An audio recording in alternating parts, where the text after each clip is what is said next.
Sir middleware basically हम authentication के लिए हम इसको यूज़ करते हैं।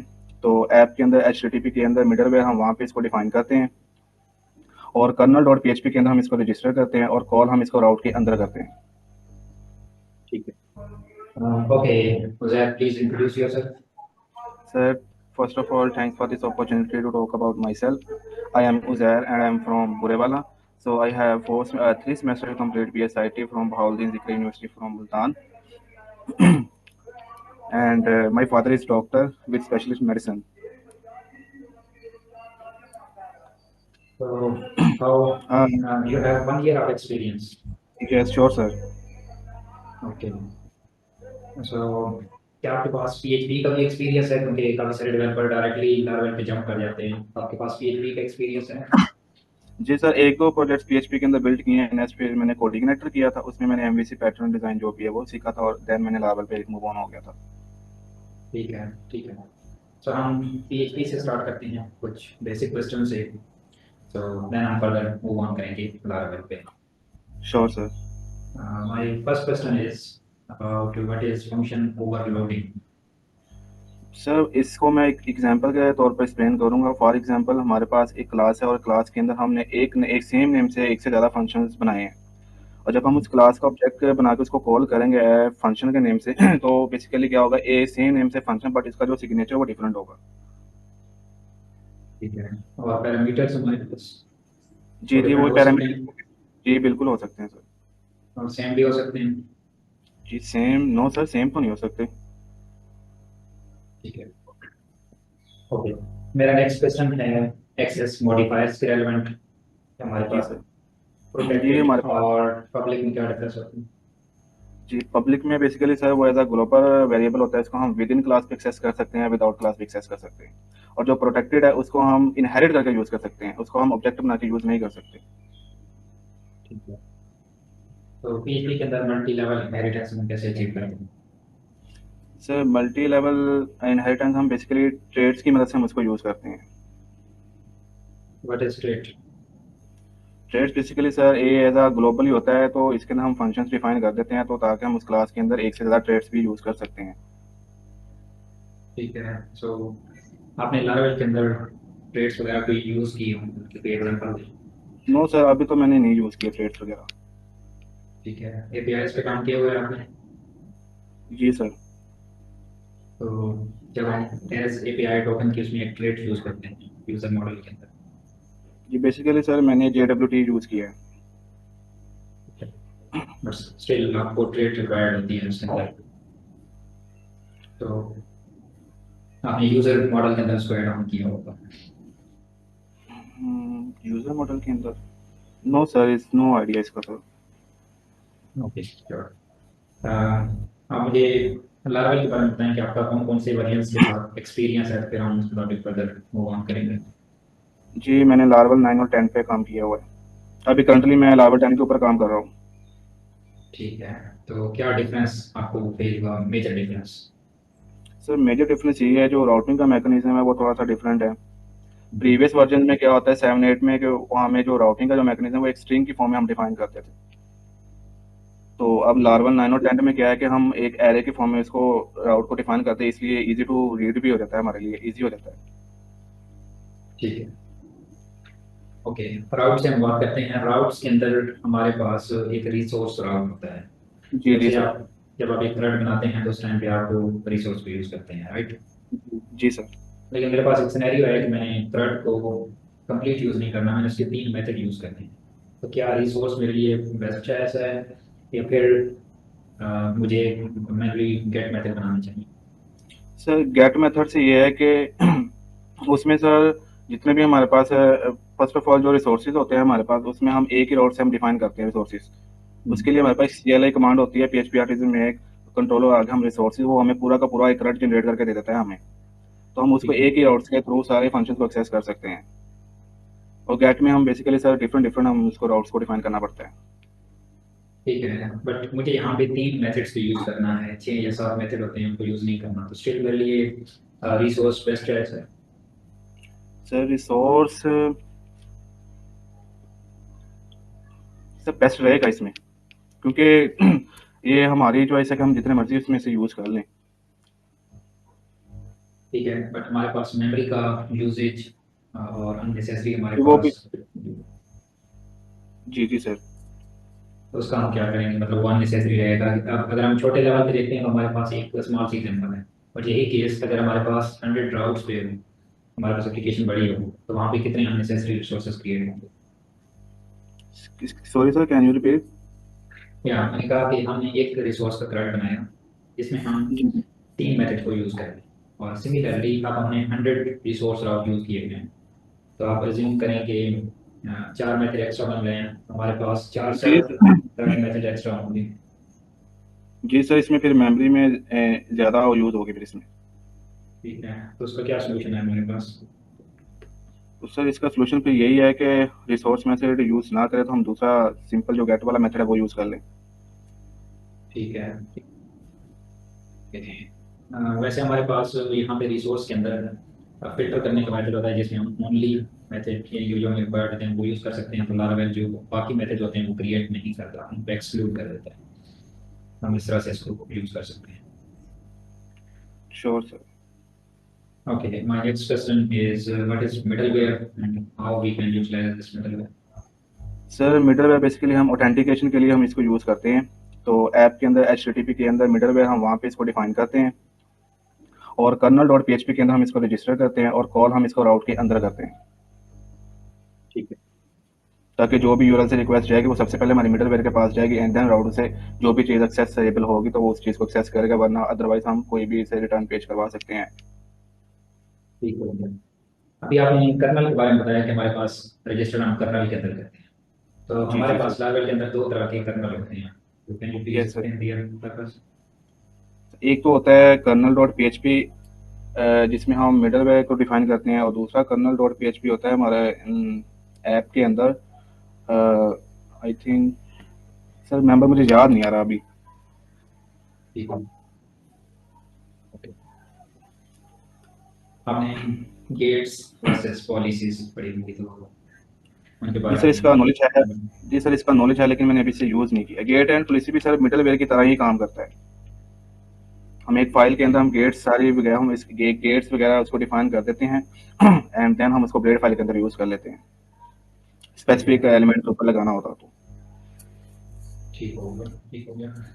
Okay, so my next question is, आपने मल्टीपल यूजर को लॉगिन करके देखा हुआ है सिस्टम के अंदर। जैसे आपकी एक एप्लीकेशन है जिसके अंदर मल्टीपल रोल्स हैं और उनकी परमिशंस भी हैं, जी तो इस सर। चीज़ पे आपने काम किया हुआ है, यूजर को कैसे रोल असाइन करते हैं, कैसे उसको परमिशन असाइन करते हैं। जी बेसिकली मैं रोल बेस्ड ऑथेंटिकेशन करता हूँ सर। कस्टम करते हैं, यूपीपैडी वगैरह यूज़ किया है आप। सर मैं कस्टम गार्ड्स वगैरह यूज़ करता हूँ। अच्छा, गार्ड्स वगैरह यूज़ करते हैं। अगर हम गार्ड्स के बगैर करें तो उसमें हमारे क्या इशूज होते हैं, या गार्ड यूज़ करने का पर्पस क्या है। जी गार्ड यूज़ करने का पर्पस ये है कि वो ऑटोमेटिक ऑथेंटिकेशन जो है वो वो गार्ड्स खुद हैंडल करता है उसे। हमें इसमें कस्टम कुछ भी नहीं लगाना पड़ता, हम जस्ट वहाँ पे मॉडल का नेम असाइन करते हैं गार्ड्स के अंदर जाके, मॉडल्स को हम अटैच कर देते हैं, ताकि वो फिर जब भी यूज़र लॉगिन या रजिस्टर करता है तो वो लॉगिन वगैरह करता है तो फिर वो जो गार्ड्स हमने डिफाइन किए होते हैं तो वो उसको खुद ही हैंडल करता है उस चीज़ को। ठीक है, तो उसके लिए आप मल्टीपल टेबल्स भी यूज़ करते होंगे, जैसे यूजर्स का टेबल, एडमिन्स का टेबल, इस तरह से। जी जी सर। ठीक है, तो इस फ्लो के अंदर एक ड्रॉबैक ये है कि जैसे आपने यूजर्स को नोटिफिकेशन सेंड करनी है, आइदर वो जी सर। सिंपल यूजर है या एडमिनिस्ट्रेटिव यूजर है, तो आपको फिर दो उस पे ऑपरेशन परफॉर्म करना पड़ेगा। फिर मेल सेंड करनी है आपको, उसके लिए भी कॉन्फ़िगर करना पड़ेगा, इसके लिए भी। जी उसके लिए फिर मैं जॉब एंड क्यूज़ का यूज़ करता हूँ, ताकि जो भी यूज़र रजिस्टर करता है उसको एक नोटिफिकेशन या ईमेल सेंड करनी है तो हम उसको जॉब्स के अंदर डिफाइन करते हैं, और एक क्यू के अंदर लाइन बाय लाइन लगा देते हैं, तो ताकि उसकी जो बैकग्राउंड के अंदर जो प्रोसेसिंग है वो चलती रहती है और हम नेक्स्ट अपना काम करते रहते हैं। ठीक है,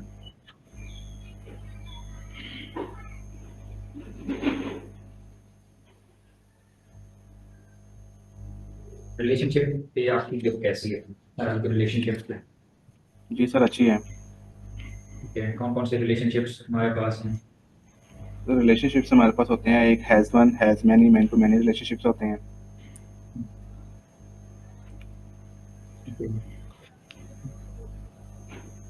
तो हमारे पास काफ़ी सारे रिलेशनशिप्स हैं, मोस्टली और भी सर मैंने ये बाकी। तीन। जी जी सर ये वो भी हैं, लेकिन मैंने यही यूज़ किए हैं अभी।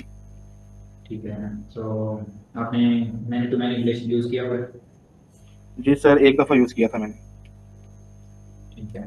तो पिवट टेबल का आइडिया है? जी सर, दो टेबल्स का डाटा, दो टेबल्स हम क्रिएट करते हैं, उसकी जो प्राइमरी की होती है वो हम थर्ड टेबल के अंदर यूज़ करते हैं, जिसको हम पिवट टेबल कहते हैं। और एक सेपरेट टेबल के अंदर बनाने का पर्पस क्या होता है? जी सर। एक सेपरेट टेबल हम क्रिएट क्यों करते हैं, मतलब हम इसको उन्हीं दो टेबल्स के अंदर ही हैंडल कर सकते हैं। किस चीज़ को सर? इसी पिवट टेबल हम क्रिएट क्यों करते हैं, मतलब बिहाइंड द सीन रीजन क्या होती है इसकी वजह से? Yes. Sir behind the scene reason इसकी ये होती है कि अगर हमें दोनों टेबल्स का डाटा एट अ टाइम चाहिए होगा तो हम एक थर्ड टेबल के साथ कनेक्ट कर लेते हैं ताकि हम इजीली इस चीज़ को एक्सेस कर सकें। Okay. According to your answer कि हमें हम इसी एक्सेस कर सकें, तो हमारे पास दो टेबल से डेटा को रिट्रीव करना आसान है rather than कि थ्री से। सर मैं यही पर्पस क्या है, मैं एग्जांपल देता हूँ। एक यूजर टेबल है, एक पोस्ट टेबल है। आपने जी यूजर सर। की पोस्ट को गेट करना है तो आप पोस्ट टेबल से भी गेट कर सकते हैं। जी तो सर। देन हम एक थर्ड टेबल क्यों बना रहे हैं जिसमें हम यूजर आईडी और पोस्ट आईडी को ऐड कर रहे हैं? तो उससे हमें क्या बेनिफिट मिलता है? ये मेन रीजन होती है स्पेस हम क्रिएट करते हैं। जी, उसमें हम दोनों टेबल का डाटा जो इजीली एक्सेस कर सकते हैं, हमारे लिए इजी हो जाता है इसलिए भी। इसके अलावा कोई और ऐसी जेन्युइन रीजन है जिसकी वजह से हम यूज करते हैं? यानी कोई जनरल। ऐसा चैलेंज हमें जो हम दो टेबल से हैंडल नहीं कर सकते, हम तीसरे को यूज करते हैं? नो सर, ऐसे कोई प्रॉब्लम फेस नहीं की मैंने अभी तक। ठीक है। फर्दर वैलिडेशन वगैरह पे आपने काम किया हुआ है, फ्रंट एंड और बैक एंड वैलिडेशंस पे? जी sir.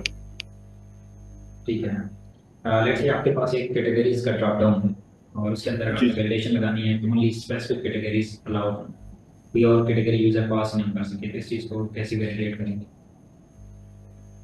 Sorry sir, can you repeat?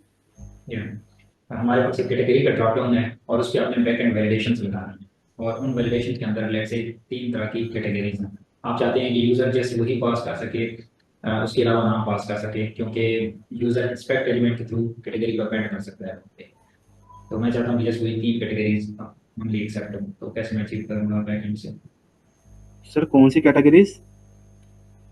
आप अज्यूम कर रहे हैं कि तीन कैटेगरीज हैं, जस्ट वही पास हो सकें। अगर यूजर की इवन ड्रॉप डाउन के अंदर पांच कैटेगरीज मौजूद हैं तो हम जस्ट तीन पे एक्सेप्ट करना चाहते हैं। तो सर हम वहाँ पे एक हमारे पास होता है कि वैलिडेशन के अंदर मिनिमम या मैक्सिमम, उसके थ्रू हम ये चीज़ हैंडल कर सकते हैं। मिनिमम मैक्सिमम तो हमारे पास इंटीजर के लिए यूज सॉरी होता है कि हम सॉरी सर, पासवर्ड के लिए यूज़ होता है ये। Token.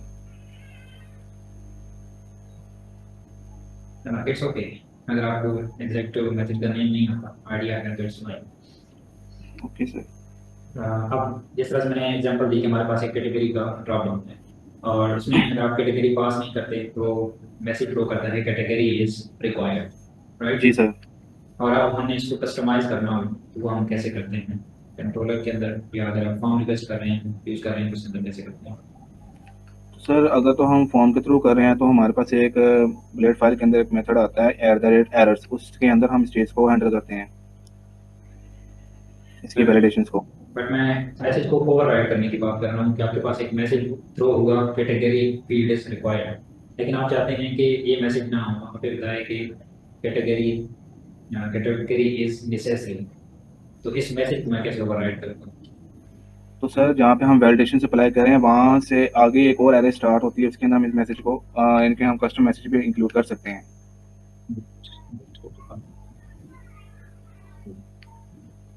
Can you please explain what is n+1 query problem and how we can solve that?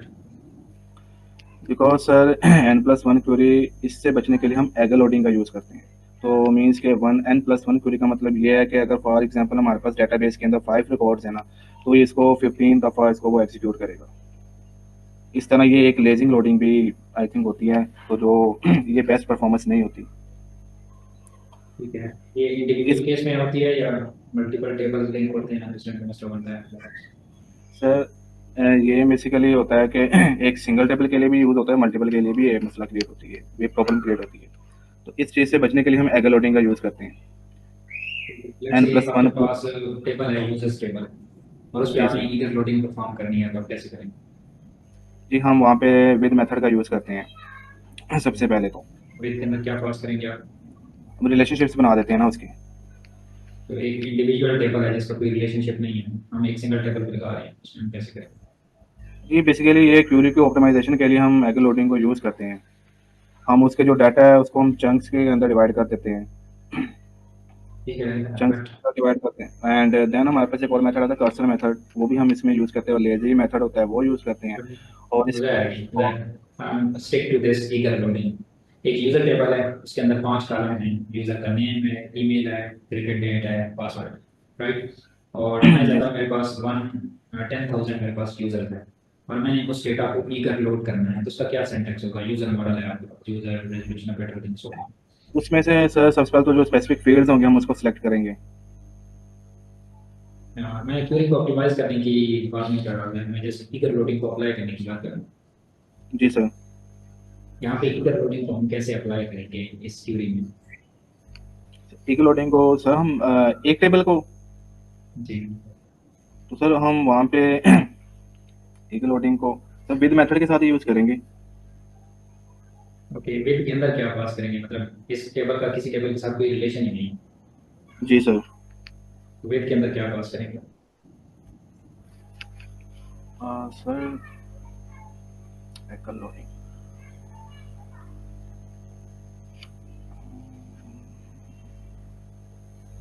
No idea sir, इसका तो रिलेशनशिप के साथ बस, ही एक लोडिंग यूज़ की है मैंने।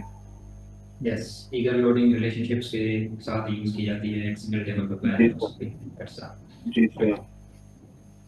Okay, okay, fine. So, do you know what is service provider? Can you please give me an example where you use service provider? जी, first of all service provider जो है वो हमारे लार्वा के अंदर इटसेल्फ को पीएचपी फंक्शनैलिटी को use करने के लिए हम सर्विस प्रोवाइडर का यूज़ करते हैं। तो बाय डिफ़ॉल्ट लार्वल जो है हमें खुद से भी सर्विस प्रोवाइडर अवेलेबल, जैसे मेल की प्रोवाइडर हो गया, इस तरह के। तो हमें कस्टम प्रोवाइडर्स भी वो प्रोवाइड करते हैं ताकि हम कोई भी खुद सा प्रोवाइडर बना के उसको यूज़ कर सकें अपनी वेब एप्लीकेशन के अंदर। ठीक है, खुद हम किस पर्पज के लिए यूज कर सकते हैं? जी सर। खुद हम किस पर्पज के लिए यूज कर सकते हैं, मतलब ऐसी कौन सी डील होती है जिसके लिए हम बना सकते हैं? सर वही सर्विस प्रोवाइडर, अगर हम अपने कंट्रोल एक चीज़ को अगर बार बार यूज़ करना हो तो हम प्रोवाइडर्स का यूज़ करते हैं। उसके लिए हम लूप भी यूज कर सकते हैं, अगर एक चीज को हमें सर बार बार यूज करना हो तो। जी सर, वो भी है, लेकिन अगर हम अगर देखा जाए तो थर्ड पार्टी सर्विसेज, शायद सर थर्ड पार्टी सर्विसेज के लिए हम इसको यूज़ करते हो। प्रोवाइडर्स एक कोर फंक्शनैलिटी जो भी है एक प्रोवाइडर के अंदर हमने इसको डिफाइन कर दिया, बाद में हमने इसको यूज़ कर लिया। तो what is service container? Basically sir जो जो भी हम प्रोवाइडर क्रिएट करते हैं तो उसका जो ऑब्जेक्ट बनता है वो सर्विसेज कंटेनर्स को हैंडल करता है, क्लासेस की डिपेंडेंसीज को। इस चीज़ को सर्विसेज कंटेनर हैंडल करता है। ठीक है, तो व्हाट इज डिपेंडेंसी इंजेक्शन? अब इन चीजों को लिंक करना है। जी सर, डिपेंडेंसी इंजेक्शन बिकॉज हम एक क्लास के अंदर ऑब्जेक्ट एक क्लास बनाते हैं और उसका ऑब्जेक्ट किसी और क्लास के अंदर डिफाइन करते हैं, that's called dependency injection. Let's say हमारे पास एक पोस्ट की क्लास है, तो जी सर। उसका सर्विस कंटेनर कैसे चीज को रिजॉल्व करेगा? सर बेसिकली उसके लिए हम एक कंस्ट्रक्टर को कॉल, पहले एक क्लास बनाएंगे और उस क्लास के अंदर हम जितने भी मेथड्स डिफाइन होंगे वो करेंगे, और एक और हमारे पास चाइल्ड क्लास होगी उसके अंदर भी हम कुछ मेथड्स डिफाइन करेंगे। तो एक हम कंस्ट्रक्टर चलाएंगे, इस कंस्ट्रक्टर के थ्रू हम एक जो वेरिएबल ऊपर डिक्लेयर किया होगा हम उसके आर्गुमेंट के अंदर से पास कर देंगे।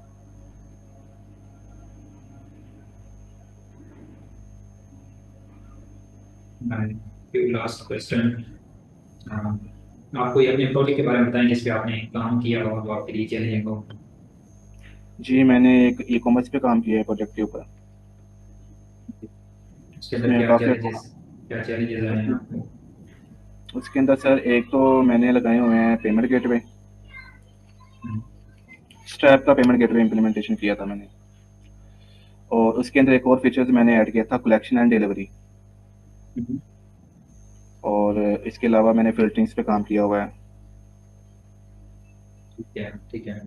तो उसके अंदर यहाँ पे आपने वन टाइम पेमेंट्स को किया था या सब्सक्रिप्शन को किया था स्ट्राइक के अंदर? जी सर। स्ट्राइक के अंदर आपने वन टाइम पेमेंट्स को डील किया या सब्सक्रिप्शन पेमेंट्स को डील किया? सब्सक्रिप्शन वगैरह का मैंने डील किया था, जो सब्सक्रिप्शन का। स्ट्रैप का। जी ठीक है, ठीक है।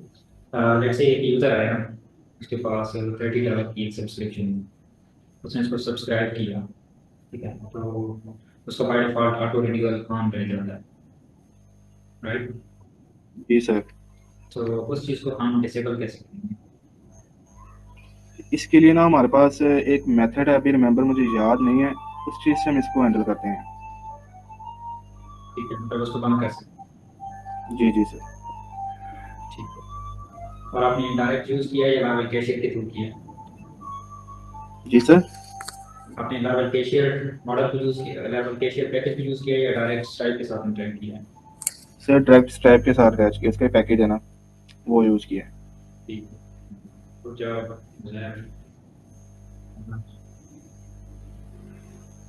My last question is about deployment. क्या आपके पास एक्सपीरियंस है डिप्लॉयमेंट का? प्रोजेक्ट अगर होस्ट करना हो तो आप इजी होस्ट कर सकते हैं। जी सर, मैंने सर्वर का काम थोड़ा बहुत सीखा हुआ है, लर्न किया हुआ है। ठीक है। हम जब अपनी एप्लीकेशन को होस्ट करते हैं सर्वर पे, जैसे डोमेन है abc.com, और आपने एप्लीकेशन को वहाँ पे होस्ट कर दिया, ठीक है, आपने वहाँ पे एक जिप फाइल बनाई, उसको वहाँ पे जाके एक्सट्रैक्ट कर दिया, राइट? जी सर। और अब आपकी एप्लीकेशन डायरेक्टली रूट डायरेक्टरी से रन नहीं होती, वो public/index.php से रन होती है।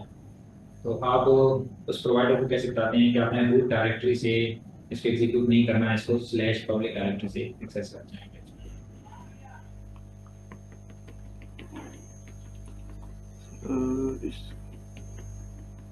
सॉरी सर, इतना आइडिया नहीं है मुझे इसका।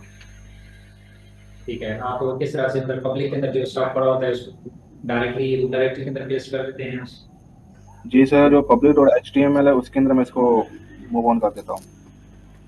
ठीक है, ठीक है। ओके, इट्स गुड, अच्छे आंसर दिए हैं क्वेश्चंस के। तो हमारा ये इंटरव्यू का सेशन कंप्लीट हो चुका है। आपके एंड से कोई भी चीज़ या प्रेजेंटेशन जो आप करना चाहें? Sir first of all sir, what about you, आप अपने बारे में थोड़ा सा हमें बताएं। आप मुझे यूट्यूब से जानते हैं? जी सर, मैंने लार्वल की सीरीज आपसे ही फॉलो की है। चलें, ऑडियंस के लिए कोई मैसेज है तो आप बताएं कि हम इस इंटरव्यू को रिकॉर्ड कर रहे हैं, फर्दर फिर हम बात करते हैं इस पे। जी, मेरी तो रिकमेंड यही है कि जितने भी फ्रेंड्स हैं यूट्यूबर्स जितने भी हैं, तो अगर कोई स्टूडेंट्स लार्वल का कोर्स करना चाहे तो ये आपकी सीरीज़ बेस्ट है। तो अगर वो फ्रेंड्स जो भी हैं, अगर आपकी सीरीज़ को वो फॉलो करते हैं तो आई होप कि वो प्रोजेक्ट बनाने के काबिल हो जाएंगे और अच्छा नॉलेज मिल जाएगा उनको। बहुत गुड नॉलेज है सर आपकी सीरीज़ के अंदर, मैंने आपकी सीरीज़ को फॉलो किया हुआ है, हर चीज़ इंटरव्यूज़ वगैरह मैं फॉलो करता हूँ। Thank you very much. Sir YouTube पे सर काफ़ी लेक्चर्स हैं, लेकिन सर उनकी इतनी समझ नहीं लगती, तो जब से मैंने आपकी वो सीरीज़ को फॉलो किया है, एक एक चीज़ की मुझे समझ लगी है। तो मेरे पॉइंट ऑफ व्यू से तो यही है कि अगर कोई स्टूडेंट लार्वल का कोर्स करना चाहे तो आपकी सीरीज़ बेस्ट है। माशाल्लाह, thank you sir for your time. See you then इंशाल्लाह। Thank you sir. हाफिज़। खुदा हाफिज़ सर।